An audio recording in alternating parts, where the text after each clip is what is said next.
Story 1. I've been more than patient with my coworker, let's call her Cassie. I work part-time in retail as a key holder while also being a college student. I juggle a lot. So does everyone, right? But Cassie acts like she's the only one going through anything, while everyone else exists just to catch her slack. She constantly floods my phone with messages, asking me to take her shifts, usually last minute, and always with some kind of excuse. I used to say yes occasionally when I needed the money, but never again. Not after the way she treated me during actual emergencies. Let me walk you through just a few real examples. Winter emergency #1. Mental health crisis in my family. I was dealing with a family member in serious emotional distress and informed her the night before that I couldn't cover her shift. 18 hours in advance, she responded that she wouldn't be able to make it anyway because her friend's car was stuck in the snow. It snowed maybe 4 to 5 inches. Be serious, there was time to dig it out. I even offered to have my dad pull the car out with his pickup truck. He would have done it for the drama alone. And she goes, "No, that's okay." Then she claimed, his car is running out of gas from trying so hard to get out of the snow. So what now? Is it suddenly snowdrift from a racing movie? The next morning, I reminded her I still couldn't come in due to the emergency. She replied, "I already told the manager you can come in a little later to close." I hadn't agreed to that at all. She also started texting and calling both me and the manager frantically, saying, "She's on a social media app, but not texting me back. What do I do?" Medical emergency, potential blood clot. I woke up with a swollen ankle and leg from a tendon injury. I was told to seek medical attention immediately because it could have been a blood clot. When I asked her to cover my shift, she said she doesn't have a ride on Wednesdays anymore. 3 days later, she texted asking me to cover for her so she could do laundry and clean. She even said, "I'll switch with you for your Wednesday shift next week." Wait, didn't you just say you can't work Wednesdays? Career opportunity, Netflix. I got contacted for a super exciting filming opportunity with a major streaming company. I only needed a 5-hour shift covered so I could go. When I asked her, she said she couldn't because her friend was stopping by to pick up clothes and a skateboard. I'm not joking. Finals week tech failure. During finals week, my laptop completely died in the middle of an assignment. Since it was the last week on campus, I had only one chance to go pick up a rental laptop the next day, which happened to be a work day. I asked her to take my shift so I could finish my semester. She said no, claiming I'd be working too many days. She's a part-time worker. She doesn't get overtime. She has no other job or responsibilities. There is absolutely no excuse. Meanwhile, she continues to pester me and other coworkers to cover her shifts, usually for things like laundry, errands, or catching up on cleaning. And we all know she's out with friends or at social gatherings. She's already been written up twice for attendance-related issues and is one strike away from being terminated. I don't take her shifts anymore. I don't care if she's desperate. Until she steps up and helps me even once during an actual emergency. I'm not her fallback plan. I'm not her shift mule. And I'm done pretending I'm okay being treated like one. Let me know if anyone else deals with this kind of manipulative, weaponized incompetence. Because honestly, the next time she says, "Can you take my shift? I need to do laundry," I might just print this entire story and hand it to her like a scroll. Story 2. In spite of being full-grown and having a family of my own, the scars of growing up with an entitled father still rear their ugly head every once in a while. This particular event was one that, in all likelihood, saved my life.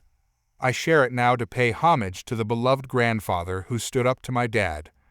This happened many years ago, but it was monumental enough to stay with me forever. I was home in Texas for a visit, as my dad was stationed in Germany. My father didn't accompany us on this visit with my grandparents. After the last visit, he'd wisely learned to steer clear. So, by this point I was 15 and starting to suffer emotional problems due to the abuse that my dad was heaping on me. I was withdrawn, my hair was starting to fall out, and I had constant panic attacks. My sweet grandparents could see that I wasn't well. I'd been abused pretty much my whole life, and secrecy and denial were embedded in my psyche. When they asked me if my dad had done this or that, my knee-jerk response was to deny, deny, deny. After 3 weeks, my 16th birthday came around. My mom had agreed to extend our stay long enough for me to be in the States to celebrate.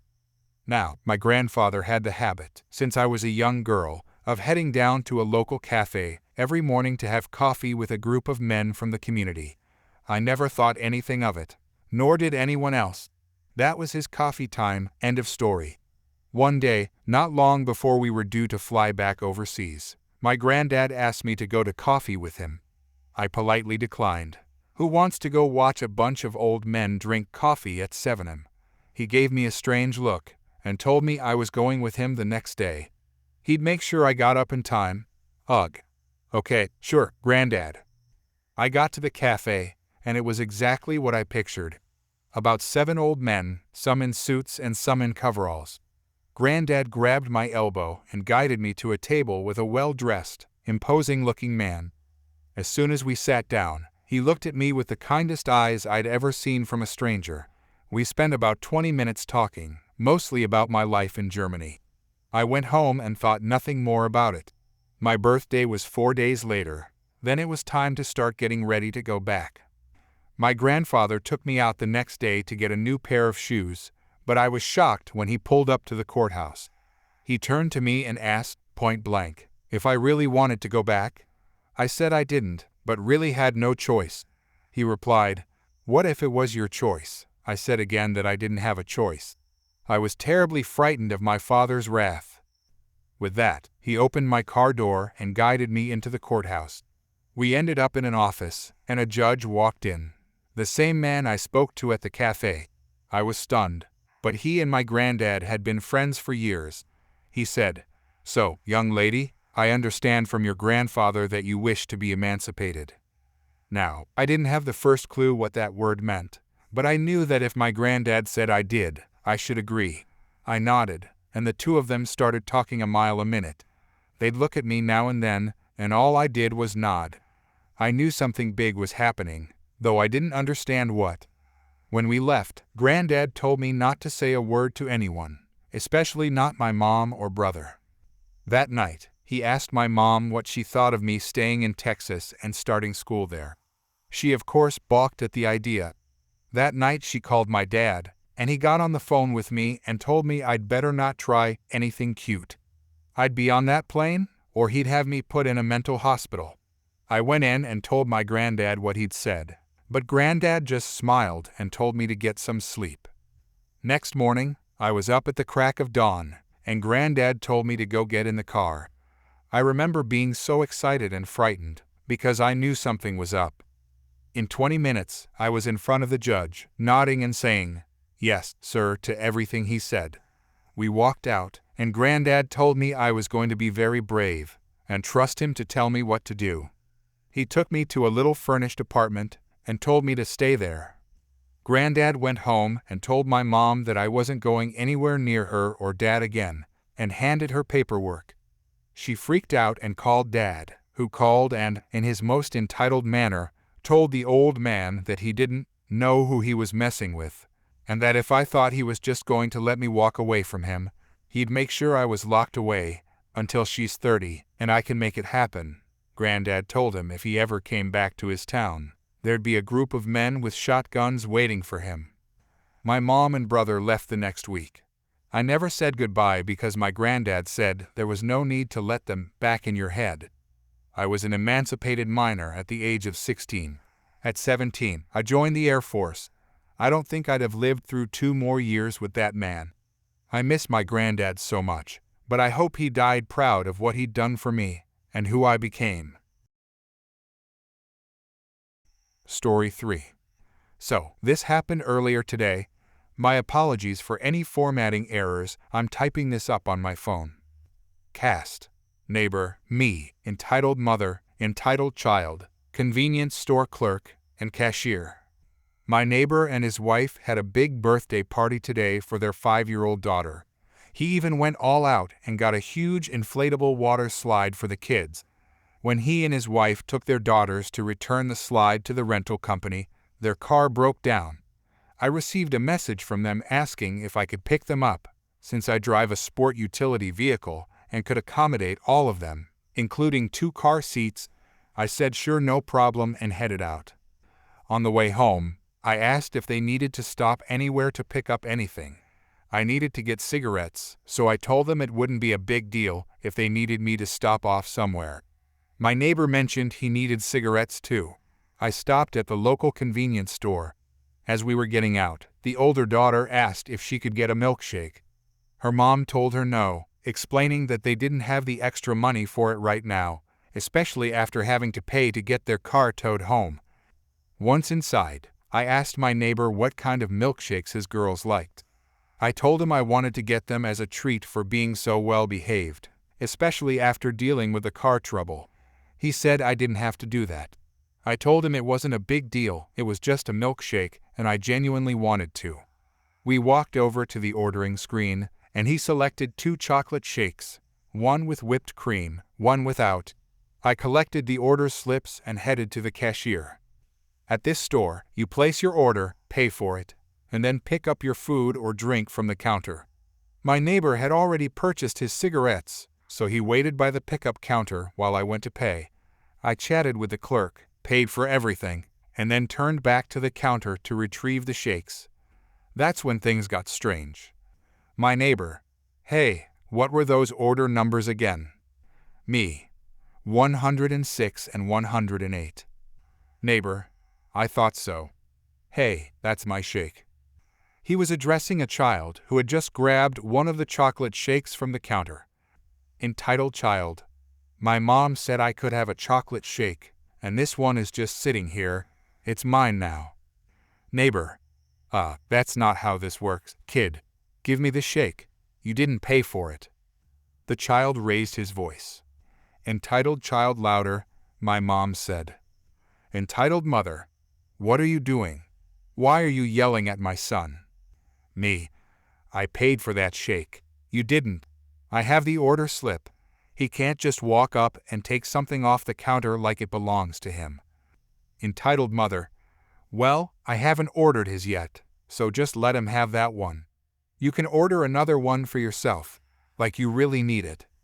Now, let me say this, I may be a bit curvy, but I am in no way, shape, or form obese. And even if I was, it still wouldn't justify taking something I paid for. My neighbor under his breath: "Oh no." Me: "Excuse me, what did you just say?" Convenience store clerk: "Here's your second shake. Wait, where's the first one? Is something wrong?" She said this as she noticed me staring down the entitled mother. Me: "Ma'am, I already paid for both of those shakes. And just so you know, they're not even for me, they're for his daughters. So your son can put the shake back on the counter and you can both walk away, or you're about to find out what a chocolate shake enema feels like." Looking at the clerk, the entitled mother exclaimed: "Entitled mother, she just threatened me. You need to call the authorities. I can't believe she's trying to take my son's shake." Clerk: "Ma'am, she ordered and paid for those shakes, not you. And I didn't hear a threat. Did you?" She turned to look at the cashier. Cashier: "Nope." Entitled child: "I want my shake." Entitled mother: "I'm going to call the authorities on you for threatening me." Me: "Go ahead.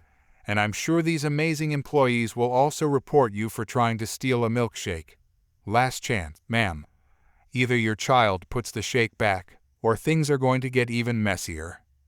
At that, she yanked the shake from her son's hand and slammed it onto the counter with such force that it exploded all over the clerk and the surface. Realizing what she had done, she grabbed her son's arm and bolted out the door, running for her car. The poor clerk was absolutely covered in chocolate shake. The cashier quietly walked behind the counter and started preparing a replacement, while the clerk went to the back to clean up. I felt terrible for her, but the cashier mentioned her shift was ending in less than 30 minutes, so she'd be heading home soon and could get cleaned up properly. I thanked them both for the shakes and for standing up for me and my neighbor, and I headed back to the car. He recounted the entire story to his wife, who laughed so hard I genuinely thought she might fall out of the car. She said she had actually seen the entitled mother and her son running out of the store. Story 4. Okay, for a bit of context, a few years ago I was part of a swim team at a public pool. The pool was divided into 4 sections: the shallow end, the recreational area, the deep end, and the lap swimming section. The recreational area was also split into 2 ends, the free swim located on the deep end and the aerobic swim located on the shallow end. It was summer, right before sports tryouts for my brother and me. Part of the tryouts involved treading water for 20 minutes and then putting on a life jacket while remaining afloat in the water. To prepare, we practiced in the free swim section of the recreational area, so there was no chance of our feet touching the ground. On the other side of the pool, there was an aerobics class taking place. Before we got in, we made sure to ask the lifeguards for explicit permission to train in that area, and they approved it. The aerobics class happened to include an older woman, we'll call her Karen, who was eyeing us as soon as we stepped into the water. Since the tryouts were going to be held in a river filled with weeds and pretty intense waves, we thought it would be best to simulate those conditions as much as possible. To do this, we used my swim cap to splash water on each other and mimic wave movement. We were simply splashing and timing one another to make sure we could last the full 20 minutes. Then, we had each other put on goggles while treading water, since we didn't have life jackets available. In that situation, goggles are just as difficult to put on while floating. Fortunately, there was a spot by the side of the pool where you could borrow goggles if you didn't have your own, so I grabbed a pair from there. We were in the middle of helping my brother with the exercise when Karen decided to float over to our side of the pool with her large blue flotation device and head of gray hair. At first, we didn't pay much attention to her, but as she started getting closer to my brother, we politely asked her to return to her section with the rest of her aerobics class. "Miss, could you please move back to the other side of the pool? We're training here and don't want you to get splashed." "I'm allowed to be here. This is the free swim side of the pool. It's my right to be here. It's not like you own the place." "That's true, but we just don't want to accidentally splash you." "I'm staying. This pool is just as much mine as it is yours." Since she was technically right, we didn't push the issue. Instead, we moved closer to the wall to avoid disturbing her. We went back to training while she continued to move in our direction, now joined by another lady from her class. We tried not to give them attention, but they kept creeping closer. At this point, they were about 3 feet away from us, and we were already about a foot or 2 from the wall any closer, and we'd be scraping our limbs against it. I spoke up again and said, "Could you two please go back to the side reserved for aerobics? We don't want to splash you." "We're not touching you. There's still plenty of space for you to move. Why don't you leave us alone?" Let me remind you, we were practically touching the wall at this point. If it were me now, I would have handled it differently, but I was only 9 years old at the time. Plus, my coach was within earshot, so I didn't want to say anything that might get me into trouble. "You're not touching us, but you are invading our space. You two have the whole other side of the pool to swim in, but we only have these few feet, so please, just move." "No, this isn't your pool, and you have no right to tell us to move." By then, I was beyond frustrated. I just wanted to finish training with my brother, so I ignored her and continued. While I was using my swim cap to pour water on my brother, one single drop accidentally splashed onto Karen, and that's when everything fell apart. "Lifeguard, lifeguard, help!" she cried out, waving her hands and putting on a dramatic show. The lifeguard rushed over, clearly thinking someone was in distress or having a medical emergency. "This girl is trying to drown this boy and us," and she tried to steal goggles. The lifeguard looked at me, still holding my now empty swim cap. Then he looked at my brother, who was trying to put on a pair of goggles from the borrow me bin. Finally, he glanced over at Karen and her friend, who had just dipped underwater as if trying to act like I had attacked them. "Sorry, miss, but I'm going to need you to leave," the lifeguard said to me. But it's not true, sir. My brother and I were just training. I tried to explain. Liar, get out of here. We can't have her in here, she might go after the kids next, Karen shouted, unable to stay quiet. Seriously, it was one drop of water. Yes, I may have been a little rough with my brother, but he was perfectly fine with it. Karen got wet only because she refused to move when we asked her twice. I'm going to need you to put your things away and leave this section of the pool, miss. As I was being escorted to the locker room, I looked back and gave Karen and her friend a glare. I saw my brother getting out of the pool, and then next thing I knew he ran and jumped back in with a full-blown cannonball right next to them, soaking them completely. I had to try so hard not to burst out laughing as he got out, returned the goggles to the bin, and hurried back to the locker rooms. All the while, Karen and her friend were shouting at us, completely drenched. Karen and her friend were absolutely fuming. Their shrieks echoed through the pool area as they flailed in the water, complaining loudly about being soaked. Meanwhile, my brother and I were in the locker room trying our best to contain our laughter. The timing of his cannonball couldn't have been better, it was like poetic justice. As we changed out of our swimsuits, we overheard bits of Karen's rant echoing from outside the locker room. She was still trying to convince the lifeguards and anyone else nearby that we were some kind of delinquents who had come to ruin her peaceful water aerobics session. What was most frustrating was that she completely ignored the fact that we had gotten permission from the lifeguards before even entering the pool.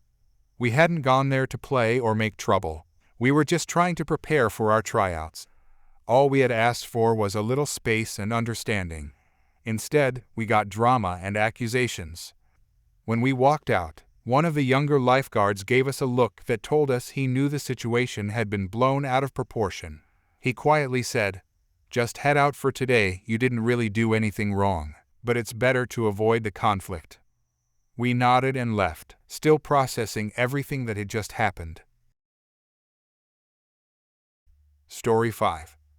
I 22-year-old woman have been friends with this guy 21-year-old man, let's call him Bob, for about 5 years. We met in high school. He has always seemed a bit off. We were friends during school, but went no contact for a few years until he reached out with an apology. What did he apologize for, you ask? Pathological lying and then projecting all of that onto me. For instance, he once called my doctor to confirm I had a miscarriage. No, he was not the father. Before you ask, we've only ever been platonic friends. Of course, the doctor told him nothing, due to health privacy laws. However, he continued to accuse me of lying, thus the decision to cut off contact. Keep that gloomy history in mind as I share how incredibly entitled this guy is. Note, we are now no contact for good. This post is just for fun. I figured this forum might get a laugh out of his sheer audacity. He was eventually forced to move out of his mother's house. He had been making substances legal in my state under her roof, while underage, unlicensed, and without her knowledge. Naturally, she kicked him out. This was the beginning of his entitlement becoming truly noticeable. I offered him my couch of fold-out for the night. He declined, which was fine, but this decision did not age well. He began a rent-free couch-hopping tour with friends, eventually staying with his girlfriend's family. He gradually got kicked out of every place for overstaying his welcome and borderline squatting, not paying rent or contributing, having loud, shameless romantic encounters and not cleaning up afterward, ingesting said smelly substances inside the house and refusing to go outside, yelling, displaying attitude, and creating a hostile living situation. I know all this because he stayed with a friend of mine who warned me in advance about what to expect. You see, he would rarely ask anything direct like, "Hey man, could I stay for a few nights?" Instead, it was always something like, "Wanna hang out later?" or "Can I come over to show you something?" or "Are you free for a smoke session?" and so on. Never anything about needing a place to stay. If any of those lines worked, he'd show up, hang out for a while, and then say, "Can I stay the night?" Since we're on the entitled people subreddit, I doubt I need to explain how that turned into freeloading. Now on to the title. After being kicked out or evicted from several people's homes, he started asking me for money. I'm self-employed and my income fluctuates, he knew this. I had a plan to dye my hair professionally. I have a lot of hair, and I mentioned it in passing. That's when he really went off the deep end. He said, "You were gonna get your hair done? Surely you can spare a $5. Me. Yes, but will it just be $5? You know how I feel about men asking me for money. Him. You're loaded. I'm really not. Please, just this one time? So I sent his girlfriend $10, which they quickly forgot about. Then they asked for more. I mentioned my upcoming hair appointment and added that I'd like to still have money left for groceries and fun. About a month later, I had my hair done and was feeling good, so I posted some pictures. He commented, "So you were able to dye your hair. Turns out you weren't broke." I told him, "Yes, this is my money, I can do what I want with it." Him. When have you ever done anything for me? Me. When my partner and I took you to the city with us and paid for your museum ticket? No questions asked? Maybe then. He just left me on read. The next day, he texted asking to hang out. I replied, keeping in mind my friend's warning. "No, you cannot stay at my house." He went on and on about how I've never done anything for him, how I was letting him be homeless, and so on. I blocked him. Haven't heard from him or his girlfriend since, though I hope she eventually finds someone better. Edit. I don't like sending money to irresponsible men because of my father. He used to ask me at just 6 years old for money. Out of fear, missing him, and other manipulative tactics, I'd give it to him. Bob knew this. So, to those accusing me of sexism, you can calm down. To those accusing me of using artificial intelligence to write this, feel free to copy and paste it into any detection tool you like. I wrote the first half of this post on my phone and the second on my laptop. That's why there are formatting inconsistencies. Even so, wouldn't that actually prove I didn't use artificial intelligence? If you don't like how I talk, or the length of this post, you're welcome to scroll past it. But to the majority whose comments were kind or understanding, thank you so much for the support. Your similar stories are oddly comforting. Even though I know I'm not in the wrong, I still sometimes feel bad, but I always snap out of it. The stories you all shared in the comments made me realize I only feel bad because we have history. Before I blocked him, Bob mentioned he didn't like me gossiping about him to others. As in, "Hey, don't let Bob stay at your house. He's doing Z's." I obviously used a fake name and left out identifying details. But I'd be lying if I said I don't hope he finds this post. Similar to how I dislike giving money to men, I also don't appreciate men telling me what I'm allowed to say or do. Lastly, I didn't share this story out of spite, it's more of a vent after being reminded this subreddit existed.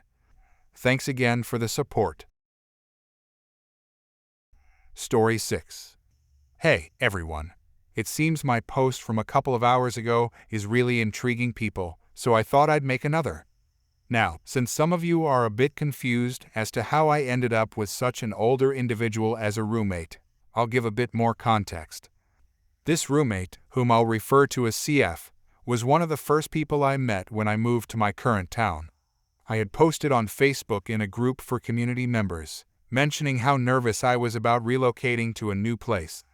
CF sent me a private message saying he'd like to meet up and introduce me to some of his friends since I was new in town. I'm on the autism spectrum, and I can be incredibly unaware of people's intentions. At the time, I didn't think he had any questionable motives. I met up with him and some of his buddies at a karaoke event the town was hosting. It was definitely a very fun time. Singing is something I really enjoy, even if I'm not the best at it. Ever since that day, he seemed to always be asking if I wanted to hang out. I did a couple of times. Other times, I wasn't able to because I was really busy with work. He always seemed to get incredibly upset whenever I said no. Okay, now for some context as to how I even ended up with him as a roommate. About a year and a half after I had first moved into the apartment, I found out he was moving into the same complex as me.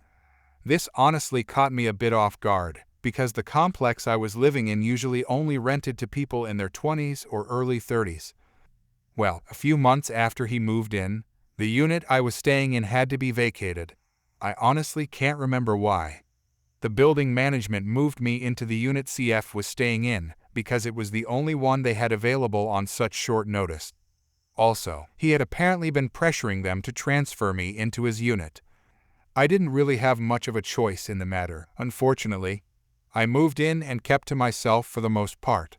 I mostly stayed in my room playing video games when I wasn't at work.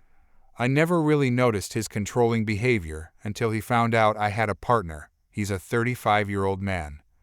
Whenever my partner was over, CF left me alone for the most part, but always seemed to be pestering my partner. He would constantly badger him to do things or follow his suggestions. CF also tried to convince me that my partner was a bad influence. While he never explicitly told me to break up with him, I believe he implied it with his actions. Essentially, any behavior I exhibited that CF didn't like, he always assumed was somehow my partner's fault. He always tried to convince me that his way of doing things was better, like the previous story I shared about the groceries, among other things. Well, now that I've explained some of the background, I think it's time for the main story I wanted to share. I really enjoy cooking, and one of my favorite things to make is tater tot casserole. It's such a simple and tasty recipe. One night, I got a strong craving for it, so I decided to make some. It was pretty late at night, around 10, when I started preparing it.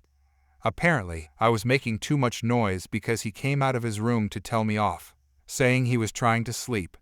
That frustration was understandable, and I apologized. He let me know he always goes to bed at 10 and asked me not to go into the kitchen at that time. So, I stopped going into the kitchen around that time. But apparently, he didn't really mean every night. Almost every night after that, I would hear him talking loudly on the phone, laughing uncontrollably for some reason, and blasting music or watching television. Every time, it was well after 10.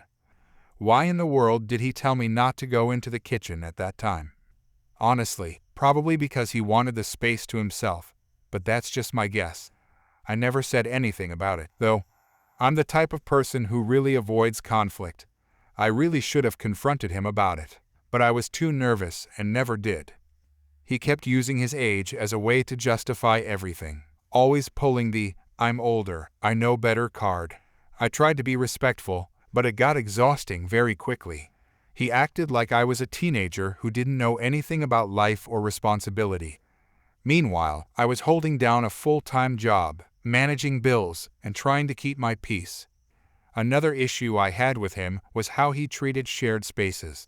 He claimed I was messy for leaving a spoon in the sink, but he regularly left stacks of dirty dishes for days. And don't even get me started on the bathroom. He left his grooming tools scattered everywhere, and somehow it was always my hair in the drain, according to him, even though his was clearly longer and gray. Then came the thermostat drama.